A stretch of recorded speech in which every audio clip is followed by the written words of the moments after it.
Oh, mga pre, ituloy na natin ulit yung tungkol sa pag-wiring natin sa breaker na ganito. Di ba? Oh, yung nakarang video ko, nag-wiring tayo, line to line siya. Line to line, single phase 2 wire. Oh, pero pinaliwanag ko din kung bakit wala ito, di ba? Yung ground, yung neutral.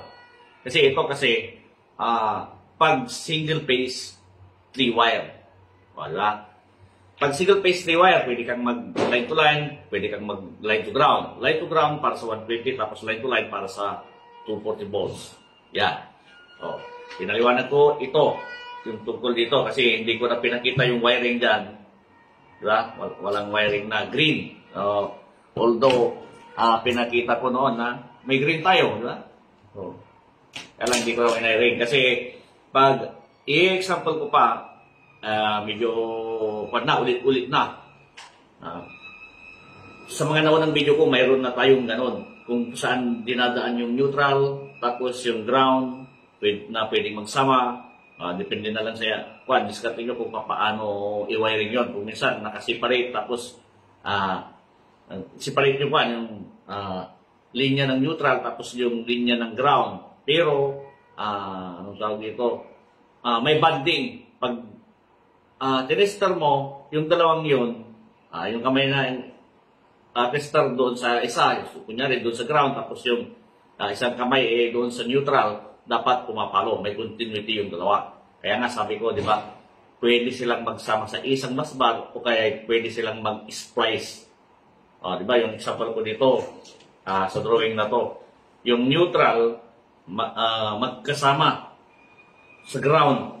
Yan, di ba? Tapos, may isang wire papunta dun sa branch, tapos yung may pangalawa pang wire na iisang pinanggalingan para sa circuit, pagbuo ng circuit, tapos yung isa sa grounding. Ngayon, wawiring naman natin ngayon ang tungkol sa line to ground. Yan. Yan. Andito pa rin yung wiring natin nung nakaraan. Siya yung line to line, single phase 2 wire. Pag single phase 3 wire, ganito yung wiring niya. Yung neutral, tapos kunyari dito. Ayan. Yung neutral, diba, ito yung main natin. Yan. I-screw mo dyan, pero dapat kinakaskasan mo muna bago mo i-screw para may banding yung neutral mo dito sa casing. Tapos, saka ka gumawa ng papuntang ground, wire papuntang ground. Yan. Tapos, bawat branch, kunyari, gusto mo ng 120, ito. Kunin mo yan, tapos kuha ka ng wire doon. Yan. Yan, isang circuito yan. Tapos, kuha ka ulit sa pinanggalingan nung ipinaris mo dito, yun yung grounding niya. Yan. Parang ganito, di ba? Parang ganito yan. 120. Pero pag 240 volts siya, ito yun.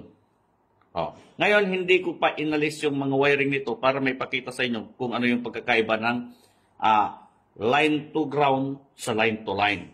Ngayon, line to ground tayo, alisin ko na to. Yun niya. Siya nga pala, tignan nyo, match na match, di ba? Bago ko alisin, match na match, di ba? Yun, dalawang breaker. Tapos, ito. Tapos, ito, LOCO, kunwari, di ba? Tapos ito lang ang wala dito. Pero yan na yun, yung wiring, actual wiring na yan. Okay. Ngayon, ito na yung sa line to ground. Ito naman ngayon ang sundan natin. Ibig sabihin, dalawa yung libreng butas. Doon sa line to line, iisa lang, di ba? Pero pagdating sa line to ground, dalawa yung butas na libre. Ayan di ba? Pag line to, ito lang ang libre. Ngayon, pag line to ground na siya, alisin ko na to. Yan. Hindi ko na yan kailangan. Kasi, ang magiging branch, ito, tapos ito na. Matipid sa breaker ang line to ground. Kaya pag ang power source ay line to ground, dapat line to ground din ang wiring connection pagdating sa panel board. Yung mga nagla-line to line dyan, pero line to ground yung source, tamad mag-tester ang mga yon, tamad mag-color coding. Kung tamad mag-tester, di mag-color coding ka. Ngayon, kung pare-pares yung kulay mo, di mag-tester ka, ganun lang yung kasimple. Yan. Di ba? Ito na yun, Yan. Tapos ito yung dalawang blanco. Ito to. Ang bagsak niyan ngayon, ito magiging red na.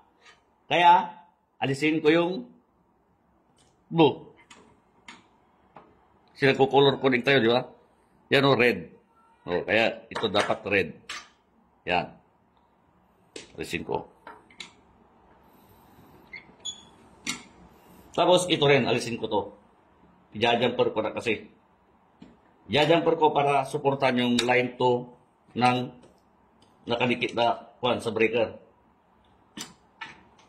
Yan.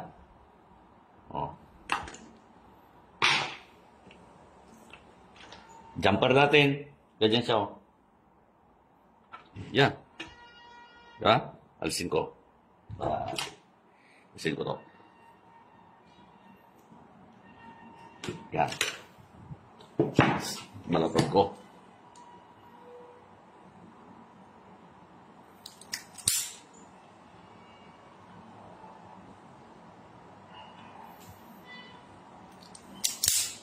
Electrician tayo dahil sa architectural utility sa ating electrical. Kasi, hindi porket architect kayo, tagagawa ka lang ng floor plan, perspective, gano'n. Dapat, alam mo lahat yung engineering design na papasok sa iyong architectural kasi ikaw ang may control nun. Ikaw ang prime profession. Pagdating sa design and construction sa building. Diba? Yan.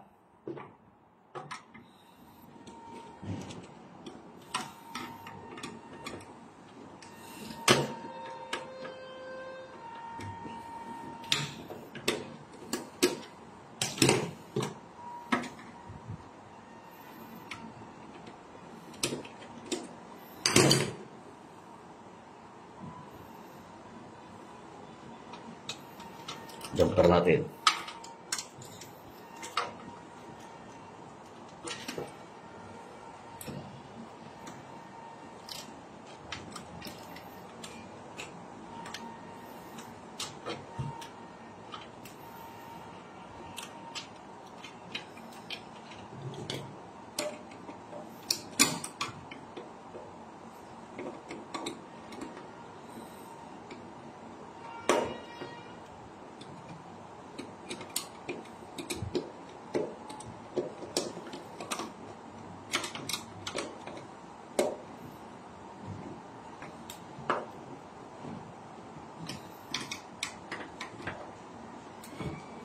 Yeah.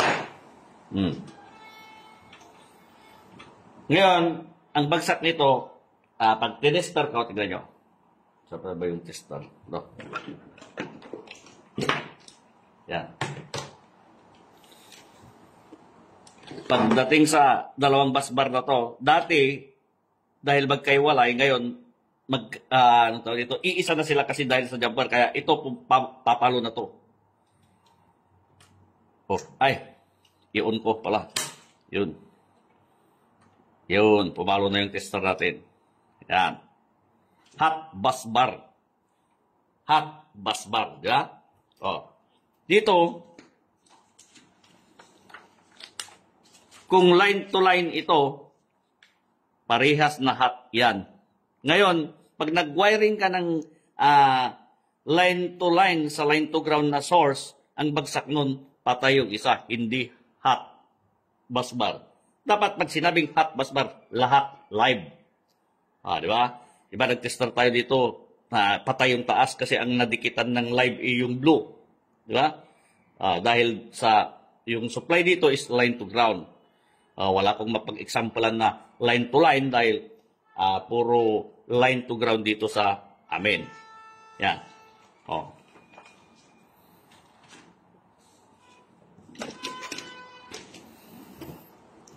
Yan. Tapos, saan na daw ito? Tanggal ko no?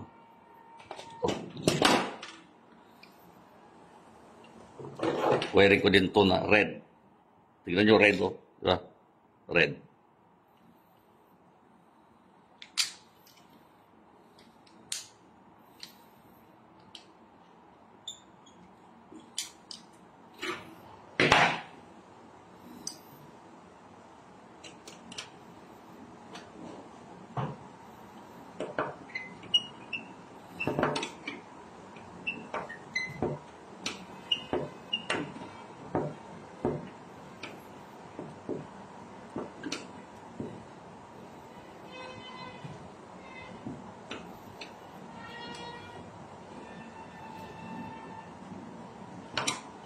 Yan.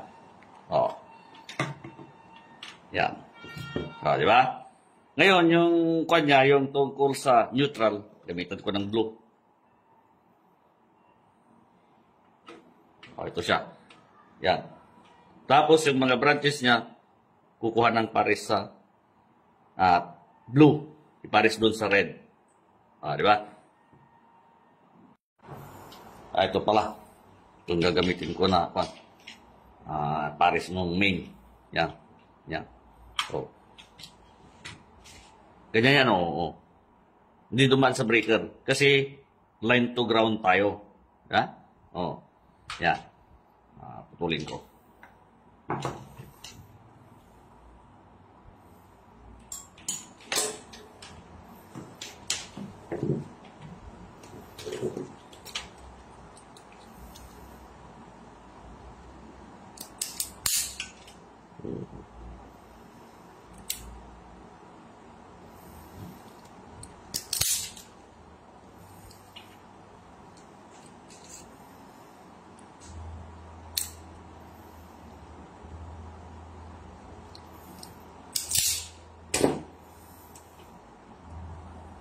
Yan. Kung lalagyan mo siya ng grounding, yan. Ito, didikit mo dito. Yan. I-screw mo siya dyan. Tapos dapat, may banding yung wire na ito doon sa case ng panel board mo. Metal. Oh. Pwedeng plastic. Useless ang grounding, ang paglalagay mo ng grounding kung plastic ito. Dapat metal. Yan. Ngayon, dahil hindi ko, hindi ko i-grounding, i-splice ko na lang dito. Kasi hindi ko na ulitin yung tungkol sa grounding ng panel case. May mga example na akong gano'n. Diba? Yan. Iwa-wiring ko na lang siya sa, hindi nakadikit sa panel case. I-splice ko lang. Hindi ko nagagayain yan. Kung tutusin yan, naka-splice yan na ganyan, tapos may wire pa na isa na green. Tapos lalabas dito para sa ground. Yan, lalabas dyan. Ngayon, may isang wire din dyan na nakausli. Yan, ganyan. Parang, ganyan siya, oh. Tapos may isa pang wire na nakaganyan. Maliban doon sa lumabas, di ba? Para sa splicing ng bawat branch. Yan. Kumbaga, parang ganito, oh. Dalawa yung branch ko. Yan.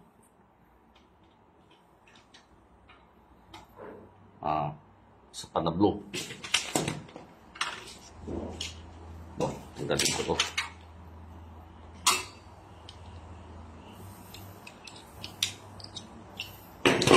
Kasi neutral, ang neutral, hindi dumadaan sa breaker.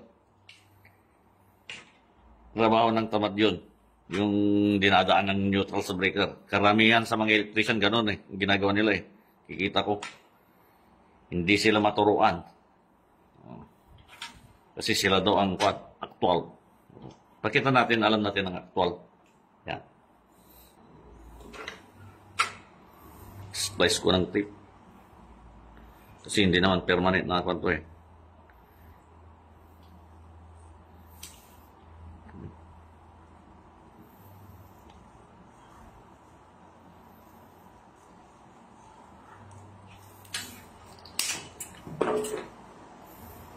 Yan siya. Oh. Yan. Eh, parang ganyan, oh. Dito siya, pero dito. Yan. Yung wire na papunta doon. Tapos wire na papunta yan. Oh. Diba? Mats. Diba? Kung lalagyan ko ng ganito, yan na yun. Ito na yun mismo. Ngayon, hindi ko na iwawiring yung ganito kasi may mga example na kung gano'n. Yan, papakita ko lang na kung ano dapat ang pag-wiring ng line to ground. Yan. Dahil line to ground yung power source. Yan. Ito ang magkasama. Tapos, ito ngayon, ito. Yan. Yan. O, yan. Yan. Parang ganun. Yan. O. Kung ito nakadikit dito, tapos may ganyan, may isa pa, green. Green. Parang ganito, tatlo. O, ito dalawa lang sila, o dalawa lang. O. Ha? O.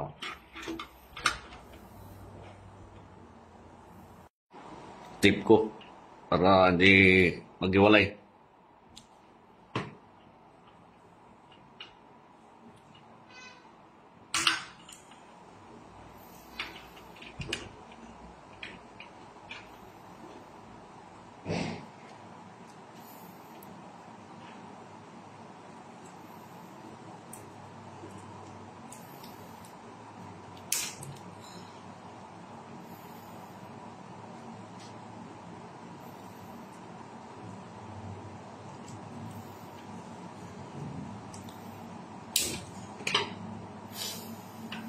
Dapat di magdikit to kasi pag sinaksak ko sa live tapos nagdikit yan, mag-i-spark. Yan. Paghiwalayin ko. Yan. Yan na yun. Oh, yung wiring niya. Oh. Ito yung sa main. Ito yung branch. Yan. Oh. Yan. Parang di magdikit. Oh. Yan. Oh, jumper. Oh, ito yung para sa LO tapos para sa CO. Kunwari. Di ba? Oh.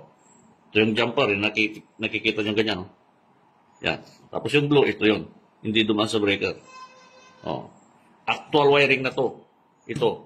Yung drawing na to. Oh. Alisin mo lang yung mga, yan. Ito lang. Tapos dikit mo dyan. Tapos yung iwanan mo yung ground. Alisin mo yung, yan. Yan na yung schematic. Oh, diba? Tapos ito rin. Alisin mo lang yung ito. Yun. Oh. Schematic na yan. Ang maiwan, ito. Tapos, yan. Ito yung wala. Schematic na yan. Oh. Dito tayo. Yan. 1, 2, 1, 2, 1, 2, 1, 2. 4 na breaker sa dalawang branch. Samantalang doon sa line to line, maksaya sa breaker. 1, 2, 4, 6. Diba? O, 6. Lamang ng dalawa.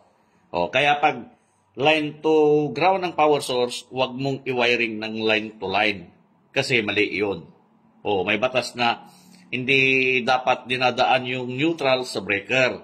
Kasi 0 volts yun. O. Ngayon, ipapasok natin sa live. Pero bago ko ipasok sa live, pakita ko muna kung paano tinetestor to.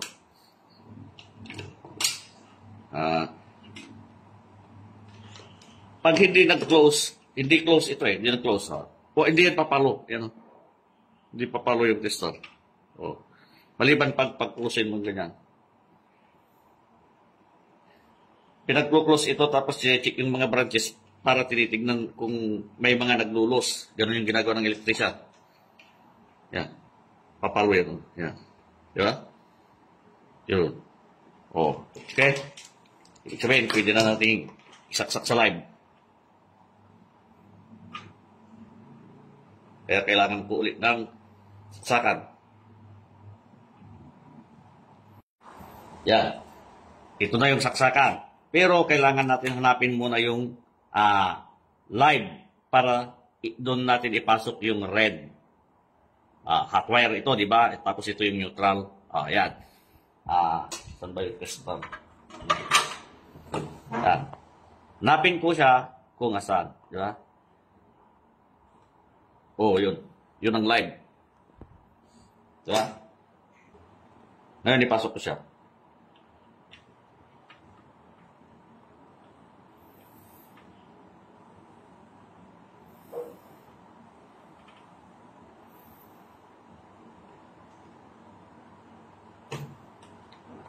Yan. Ngayon, ito, i-on ko muna. Yan. Live na yan. Eh? Yun. Tapos ito din. O, di ba, tinawag na hot bus bar, dapat umiilaw yan. Yan. O. Ngayon, pag check natin yung branch, kung okay na siya, ganito lang. Yan o, iilaw yan. O, di ba? Ganon din dito. O, di ba? O. O, okay.